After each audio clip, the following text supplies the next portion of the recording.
아름다운 삶, 아름다운 마무리, 소망 소사이어티와 함께하는 소망의 시간입니다. 어느덧 한 해의 마지막 분기를 여는 10월이 시작되었습니다. 선선한 바람과 함께 계절의 변화가 느껴지듯 우리 삶에도 새로운 전환과 성찰의 시간이 찾아오길 소망하며 10월의 첫 번째 주일 아침 소망의 시간, 아르모니아 싱어즈의 내게 있는 모든 것을 들으며 시작하겠습니다.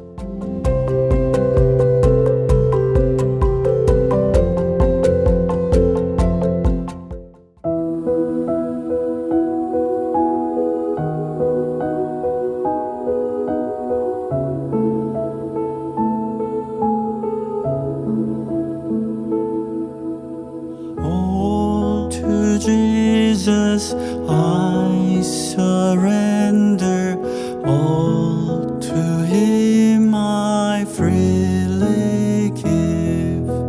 I will ever love and trust Him in His presence daily live. I surrender.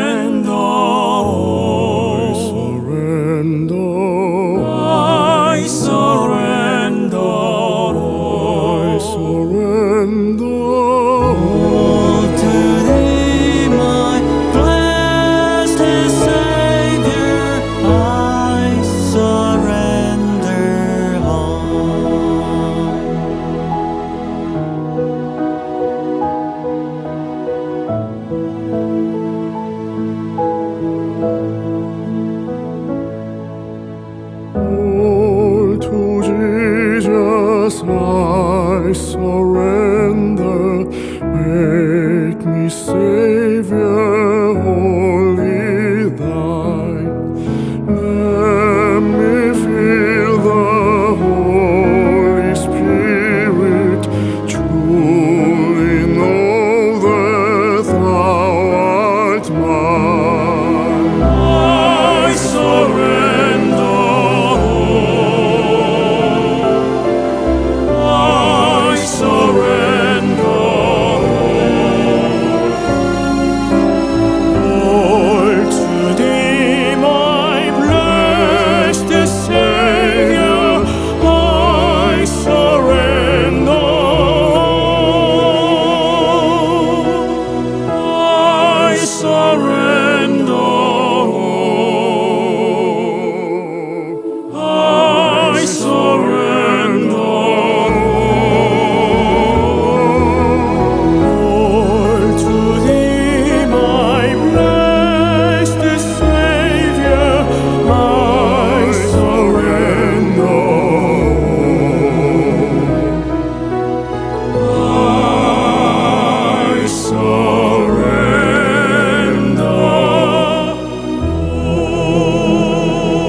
아름다운 삶, 아름다운 마무리, 소망 소사이어티의 소망의 시간입니다.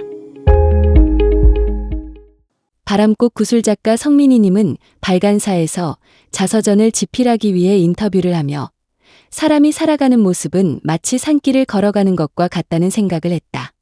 멀리서 볼 때는 그냥 나무가 울창한 숲인데 가까이 가서 보면 큰 나무 아래에 피어있는 갖가지 꽃, 땅을 헤집고 다니는 벌레와 하늘을 날아가는 새, 따사로운 햇볕과 어두운 그늘, 산들 바람과 쏟아지는 비도 있다. 사람이 살아온 길도 멀리서 보면 그저 그렇게 둘이 뭉실한 한평생이지만 가까이서 들여다보니 색깔과 촉감이 다양하고 다채로웠다. 똑같은 시대를 살아왔지만 각자가 견뎌온 삶의 모습은 너무나 다양했다. 더구나 고국을 떠나온 디아스포라고서 한 생을 살아왔기에 더욱 할 이야기가 많았다. 그들은 이민 역사의 주역이었다. 한 사람 한 사람은 모두 그들의 삶 속에서 영웅이었다라고 이야기합니다. 이 시간은 지난주에 이어 바람꽃 9번째 주인공 박예랑님의 삶의 두 번째 이야기를 같이 나누도록 하겠습니다.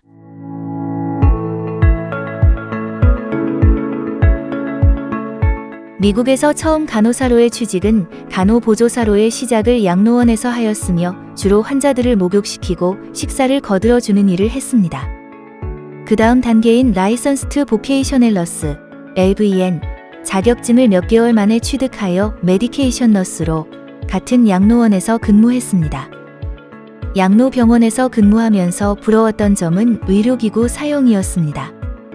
제가 한국을 떠날 당시만 해도 한국의 의료 사정은 취약해서 한 번 썼던 기구를 소독하고 끓여서 다시 쓰곤 하였는데 그곳에서는 한 번만 쓰고 버렸습니다. 역시 선진국이라서 많은 것들이 달랐고 한 번도 보지 않은 의료기구들이 많아서 새로운 충격을 받았습니다. 직장일은 주로 저녁시간 오후 3시에서 11시 30분에 하고 오전 8시에서 12시에는 학교 LACC, 로스앤젤러스 시티 칼리지에서 공부를 했으며 직장이 쉬는 날에는 남가주 간호협회에서 RN 강의를 듣고 정식 간호사 시험 준비를 해야 했습니다.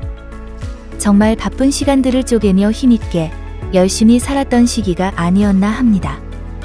그런 중에 양로원에서 LA 카운티 메디컬 센터로 직장을 옮기게 되었는데 이때부터 언어 장벽을 심하게 느끼게 되었습니다. 양로원에서는 많은 말이 없이 묵묵히 가르쳐준 일만 하면 되었는데 큰 병원에서는 많은 사람을 상대하고 또 전화 받기가 필수였으니 영어에 자신이 없어서 전화가 오면 받지 않으려고 하루에도 몇십 번씩 화장실로 피했던 기억이 있습니다. 의사들과는 더욱더 소통이 되지 않아서 말 그대로 곤혹스러울 정도였습니다. 어떤 의사는 너무 답답해서였는지 너희 나라로 돌아가라면서 화를 내기도 했습니다. 그 당시 영어는 저에게 뚫을 수 없는 벽이었는데 이러한 혹독한 경험들이 제 삶의 튼튼한 받침돌이 되었음을 나중 군대에 가서 알게 되었습니다. 1984년 3월에 드디어 정식 간호사 레지스터드 너스 자격증을 땄습니다. 처음 LA 시티 칼리지에 등록할 땐 영어를 배우고 심리학자가 되려고 심리학을 전공하려고 했으나 시간이 너무 오래 걸려 간호학으로 다시 바꾸어 너싱 AA 디그리를 받은 후 학사학위 BSN 배철러 오브 사이언스 인 너싱을 위해 칼스테이트 LA 4년제로 트랜스퍼를 했습니다. 당시 다니던 LAC USC에서는 BSN을 하는 간호사들을 위해 병원에서 약간의 경제적 보조와 시간 보조를 해주어서 도움을 받으며 공부를 했었습니다. 국가고시 후 RN 면허를 받고 LA 카운티 메디컬 센터의 여성 전문 병원에서 일하게 되면서 그곳에 세분되어 있던 다양한 과를 돌게 되어 많은 것을 경험했었던 근무지였습니다. 간호대학 다니랴, 일하랴 바쁜 중에도 학교는 오전에, 직장은 오후에 그리고 쉬는 날은 남가주 간호협회에서 총무로 일을 했으며 또 커뮤니티 봉사도 하면서 푸른 젊음을 보냈습니다. 그렇게 눈코 뜰 새 없이 바쁘게 살아가고 있던 어느 날 간호대학 졸업을 1년 앞둔 시점에 한국의 모교 간호대학 학장으로부터 갑작스러운 전화를 받게 되었는데 그분은 자신이 학장이 되면서 외국에서 공부한 졸업생을 모교병원의 간호과장으로 모시고 싶어서 직접 전화를 했다고 하셨습니다. 하지만 저는 늘 생각해둔 세계여행 계획과 선교 꿈이 있었기에 말로 표현할 수 없이 고마웠지만 사양할 수밖에 없었습니다. 그때는 공부에 집중하던 때라 세계여행을 시작해보지도 못했기 때문에 부모님이 계신 고국에 안정된 좋은 직장도 좋은 기회였지만 그보다 먼저 세계여행을 하는 것이 저에게는 더 우선순위였습니다. 결국 저는 제 마음이 향하는 대로 따랐고 대신 후배를 그 자리에 추천해 주었습니다. 간호과장 자리를 놓쳤다고 부모님을 비롯하여 가까운 지인들이 아쉬워했지만 같은 상황이 온다면 저는 아마 똑같은 선택을 할 것입니다. 왜냐하면 저에게는 세계여행이 또 하나의 꿈이었고 간절히 원하던 것이었기 때문입니다. 그 이후 저는 정말 세계 각국 70여 개국을 돌아다니며 많은 것을 보고 느꼈고 새로움을 즐겼습니다. 어쩌면 여행에서 오는 편안함과 새로움이 지금의 제 삶의 지경을 넓혔는지도 모르겠습니다. 1989년 6월에는 드디어 간호대학 칼스테이트 유니버시티 오브 로스앤젤러스를 졸업하여 간호학 학사 학위를 받았습니다. 참으로 감회가 새롭고 기쁜 날이었습니다. 먼 한국에서 부모님이 오셔서 축하도 해주셔서 그 기쁨이 더했던 것 같습니다. 항상 진취적으로 꿈꾸며 계획한 일들이 하나하나 이루어져가는 것은 즐겁고 가슴 벅찬 일이 아닐 수 없었습니다. 1984년 5월 22일, 이날은 제가 미주 신학대학 더 프레스비테리언 컬레지 앤 티오로지컬 세미네어리 오브 더 USA를 졸업하는 날이었습니다. 제가 신학대학을 가게 된 이유는 물론 선교를 향한 마음이 있었지만 그 당시에는 우울증에 빠져있던 이유가 먼저였습니다. 끊이지 않게 저를 힘들게 하는 우울증은 어릴 적부터 알아온 일이었습니다. 저는 아주 어릴 때부터 어머니께서 맏딸인 저에게 늘 엄격하고 완전한 것을 바라셔서 많은 욕심과 기대를 걸고 벅차게 요구해 오셨습니다. 오죽하면 계모가 아닌가 할 정도로 동생들을 제가 다 업어서 기르다시피 한 것은 둘째 치고 설거지며 식구들의 빨래, 청소 등 굳은 일까지 도맡아 해야만 했습니다. 어린 나이부터 어머니께서는 저에게 집안일들을 시키셨고 매번 저를 다리 밑에서 주워왔다고 말하기도 하셨습니다. 그래서인지 착하고 순했던 저는 어머니가 항상 버거웠지만 무슨 일이든 한 번도 대응해 보지 못하고 시키는 대로 군말 없이 다 했습니다. 국민학교 6학년 때는 김장 100포기를 장갑도 끼지 않은 채 저 혼자 씻게 만들어서 가끔 속상할 땐 이 일을 상기시켜서 어머니를 울리곤 했습니다. 엄하고 항상 모든 것에 남보다 앞서 가기를 바라셨던 어머니와 힘들게 살다 보니 밖으로 표현하지 못한 때문인지 어릴 때부터 우울증이 심하였고 늘 죽음을 생각하면서 살았던 것 같습니다. 이렇게 어릴 때부터 겪어온 우울증은 성인이 되어서도 자주 나타나곤 했는데 힘든 일이 있거나 넘지 못할 벽이 있으면 죽음을 제일 먼저 생각했고 매번 어떻게 하면 조용히 죽을 수 있을까 하는 생각을 하곤 했던 것 같습니다. 그때 그런 저를 보다 못한 친구 언니가 신학대학을 권해준 것이 좋은 계기가 되어 신학을 하게 된 것이었습니다. 신학을 하면서 공부를 통해 하나님을 더 깊게 알게 되었고 하나님께로 더 가까이 다가가는 사이 저도 모르게 우울증이 많이 좋아지게 되면서 제가 계획하고 꿈꾸어온 선교를 하고 남을 위하고 사회를 위한 삶을 살아보자고 더 굳은 결심을 하게 되었습니다. 그리고 밤에는 신학교에 다니면서도 오전에는 간호대학 공부를 병행한 시절이었습니다. 하루의 여러 가지 활동은 육신을 많이 힘들게 했지만 앞이 보이는 꿈과 희망이 있었기에 잘 견디어 나갈 수 있었던 것 같습니다. 그러면서 앞으로의 세계 선교 동참을 위해 미루어 두었던 시민권을 따기로 결정을 했습니다. 그 당시엔 미국 시민권자면 세계 다른 나라들 방문이 한국 국적을 가진 사람보다 유리했기 때문이었습니다. 그러던 중 간호사로는 치료에 제한이 있는 것 같아 선교를 위해 무슨 공부를 할까 생각하다가 사람들을 치료할 수 있는 한의를 하기로 하고 군대 현역 7년을 정리하고 1997년 한의학 공부를 파트타임으로 시작하였습니다. 마지막 부대 근무지 에드월드 에어포스 베이스에서 반번을 마치고 2시간씩 운전하여 동국 한의대학교에 다니다가 나중에는 영어로 공부하고 싶어서 황제동양 한의과대학으로 옮겨 공부를 했습니다. 한의대 졸업으로 한의학 석사 학위를 받고 2003년 한의사 자격증을 취득하여 많은 곳을 다니며 봉사를 하고 있습니다. 선교의 시작은 현역을 제대하고 난 뒤 1998년 브라질 아마존에 처음으로 선교를 갔을 때 너무나 순박하고 아름답고 때 묻지 않은 영혼들에 반해서 해마다 남미 쪽으로 해서 중국, 몽고 등 20년이 넘는 기간 동안 힘차고 기쁘게 계속 다니고 있습니다. 앞으로도 선교는 저의 사명이니 쉼없이 계속될 것입니다.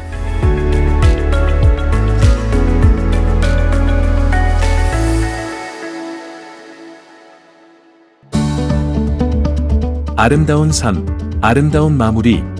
소망 소사이어티의 소망의 시간입니다. 박예랑님의 삶의 세 번째 이야기. 마지막 편은 다음 주에 계속 이어집니다.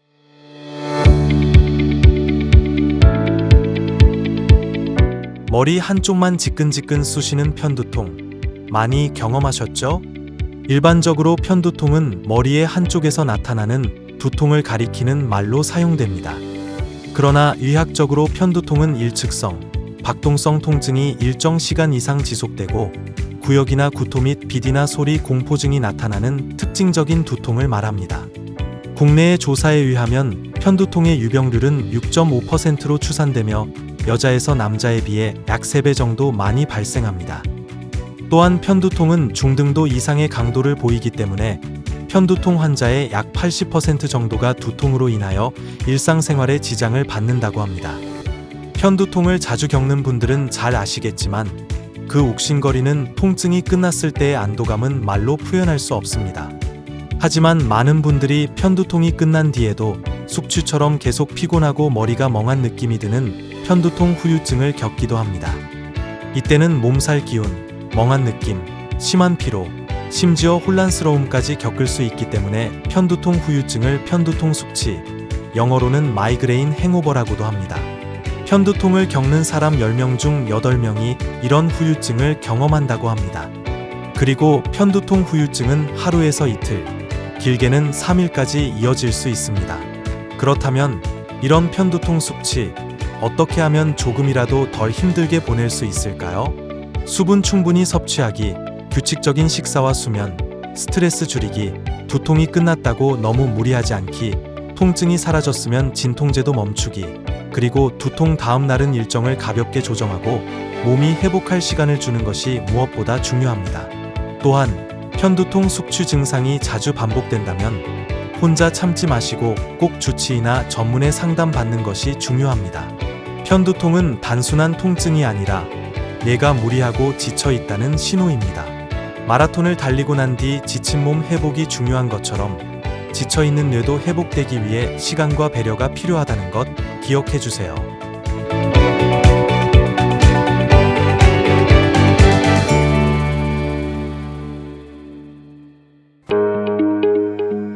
아름다운 삶, 아름다운 마무리, 소망 소사이어티의 소망의 시간입니다.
이 시간은 말씀을 통해 우리의 삶을 돌아보고 새로운 영적인 길을 찾는 귀한 시간이 되길 바랍니다.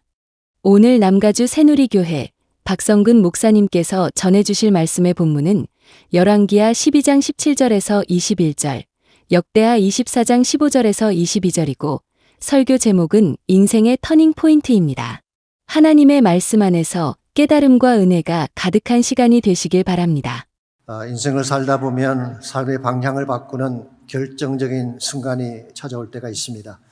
이것을 터닝 포인트라고 부르기도 하고 삶의 분기점이라 그렇게 부르기도 합니다. 삶의 방향을 바꾸는 결정적인 계기다 그런 뜻이겠죠. 미국의 유명한 방송 설교자 중에 데이비드 제르마이아라는 분이 계십니다. 이분이 진행하는 라디오 방송 프로그램의 타이틀이 터닝 포인트입니다. 예수 그리스도의 복음과 말씀을 통해 새로운 삶의 계기를 맞이하라는 뜻으로 그런 타이틀을 붙인 것 같습니다. 최근에 뉴스나 미디어에 많이 등장하고 있는 터닝 포인트가 있죠. 더 정확히 표현하면 터닝 포인트 USA입니다. 이것은 찰리 컬크라고 하는 사람이 만든 일종의 정치적 단체인데요. 이 찰리 컬크는 신실한 크리스찬이었습니다. 애리조나 피닉스에 있는 드림시티 철치의 교인으로서 성경의 모성을 믿고 창조를 믿으며 동성애를 반대하는 아주 스트롱한 믿음의 수호자였습니다. 특별하게는 미국과 전 세계 젊은이들을 깨우기 위해 Prove Me Wrong이라고 하는 프로그램을 만들고 젊은 청년들과 적극 디베이트를 했습니다. 심지어 영국 캠브리지 대학으로 건너가서 400여 명의 학생들과 교수들과 공개 토론하는 장면은 저는 물론 유튜브를 통해서 보았습니다마는 너무나 인상적이었습니다. 그는 복음을 부끄러워하지 않았습니다. 창조주 하나님을 자랑스럽게 소개했습니다. 그래서 그가 말하는 터닝 포인트는 다시 하나님께로 돌아가자고 하는 캠페인이었습니다. 그랬는데 여러분이 아시는 것처럼 지난 9월 10일 유타의 한 대학에서 강연을 하다가 총탄을 맞고 세상을 떠나고 말았습니다. 그의 나이 31살이었습니다. 두 아이의 아버지였고 한 아이의 남편이었습니다. 안타깝게도 그의 꿈은 여기서 끝나는 것처럼 보였습니다만은 결코 그의 꿈은 거기서 멈추지 않습니다. 지난주일 애리조나에 있는 스테이트 팜 스타디움에서 6만 5천 명이 모인 가운데 그의 추모식이 열렸을 때 그 자리에서 그의 부인되는 에리카 컬크가 눈물을 참으며 다음과 같은 말을 선포했습니다. 진정한 미움에 대한 해답은 미움이 아니라 그리스도 안의 사랑입니다. 나는 나의 남편을 저격한 그 젊은이를 용서하겠습니다. 이 한마디 말이 미국 사람들의 가슴을 울렸습니다. 우파 좌파 상관하지 아니하고 민주당 공화당 상관하지 않고 모든 사람의 마음을 울렸습니다. 이것이 예수님의 정신의 핵심이기 때문입니다. 심지어 지미 킴멜 같은 코미디언도 아시는 대로 그 사람은 리버럴입니다. 이 찰리 컬크에 대해서 한마디 말을 했다는 이유 때문에 트럼프에게 잘렸던 인물이죠. 그가 다시 방송에 복귀한 첫날 지난 튜즈데이입니다. 톡쇼 역사상 최고의 시청률을 기록했다고 합니다마는 그런 코미디언답지 않게 에리카 컬크에 대해서 울먹이며 다음과 같은 말을 했습니다. 이것이야말로 우리 모두가 본받아야 될 복음입니다. 내가 믿는 것처럼 여러분들이 정말 예수님의 가르침을 믿는다면 바로 거기에 핵심이 있습니다. 이것이 전부입니다. 그런 말을 했습니다. 사심 없는 은혜의 행동, 슬픔당한 미망인이 보여준 용서, 이것이 저의 가슴에 깊이 와닿았고 많은 자들의 가슴 속에도 동일하게 와닿기를 희망합니다. 그런 말을 했어요. 여러분, 사람들마다 정치적인 관점이나 입장은 다를 수가 있습니다. 솔직히 말씀드려서 저는 개인적으로 트럼프 대통령의 정책에 다 동의하는 것은 아닙니다. 더구나 찰리의 죽음을 너무 정치화한 나머지 정치로 이용하는 것에 대해서는 상당 부분 레저베이션을 가지고 있습니다만은 그러나 찰리 컬크가 품었던 터닝 포인트의 정신은 반드시 계속되어야 된다고 생각합니다. 왜냐하면 그 정신의 핵심은 미국이 다시 하나님께로 돌아가자는 핵심이기 때문에 하나님께로 돌아가지 아니하면 희망이 없습니다. 아무리 다른 모든 것들을 갖추어도 하나님을 떠나가게 되면 미국은 상승할 수 없고 올라갈 수밖에 없는 것입니다. 그래서 찰리는 세상을 떠났지만 찰리 이펙트라고 해서 지금 그가 죽은 이후에 미국 내 캠퍼스 안에 수많은 젊은이들이 그리스도 앞으로 돌아오는 엄청난 부흥의 바람이 일어나고 있습니다. 개인의 삶이건 국가적인 차원의 삶이든 동일합니다. 위기 순간이 왔을 때에 어떤 선택을 하느냐가 중요한 것입니다. 하나님을 향해 선택하면 상승할 수가 있지만 반대로 세상이나 자신의 이기심을 선택하게 되면 몰락할 수밖에 없는 것입니다. 이런 면에서 터닝 포인트가 왔을 때에 어디로 방향을 턴하느냐고 하는 것은 대단히 중요한 것입니다.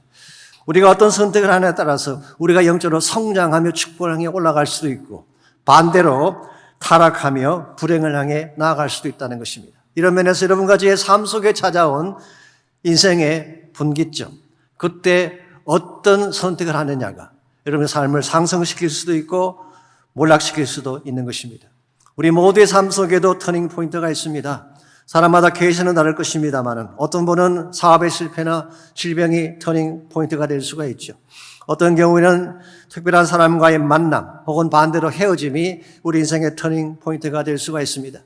혹은 이민의 삶을 시작한 것 혹은 결혼 같은 것이 삶의 방향을 바꾸는 터닝 포인트가 될 수가 있죠. 어느 케이스건 터닝 포인트가 왔을 때에 바른 선택을 해야지 우리가 하나님이 기뻐하는 복된 삶으로 올라갈 수가 있는 것입니다. 아름다운 삶, 아름다운 마무리, 소망 소사이어티의 소망의 시간입니다.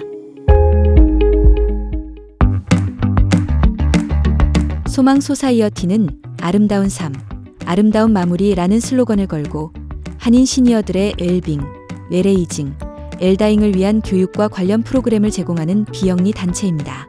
2007년부터 지금까지 사는 동안 함께 누리고 함께 나누는 아름다운 삶을 살도록 한인 시니어들에게 봉사의 기회를 제공하고 아름다운 기부 문화를 만들어 나가며 당하는 죽음이 아닌 맞이하는 죽음으로 인생의 아름다운 마무리를 할 수 있도록 교육하며 돕고 있습니다.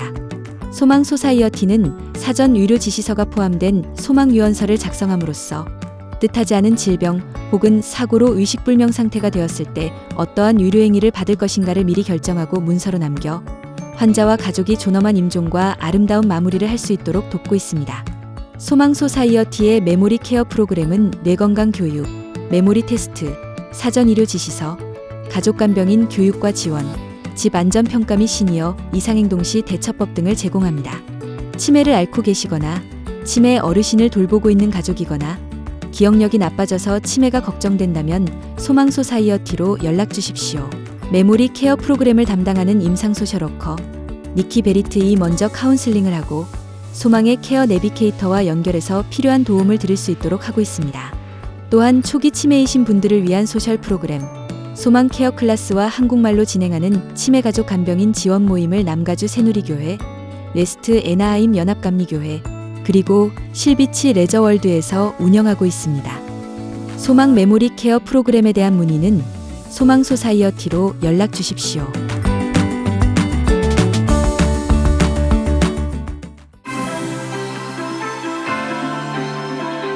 소망의 시간은 에이시안 워맨 리더십인 필란트로피 펀드 후원으로 제작되었습니다.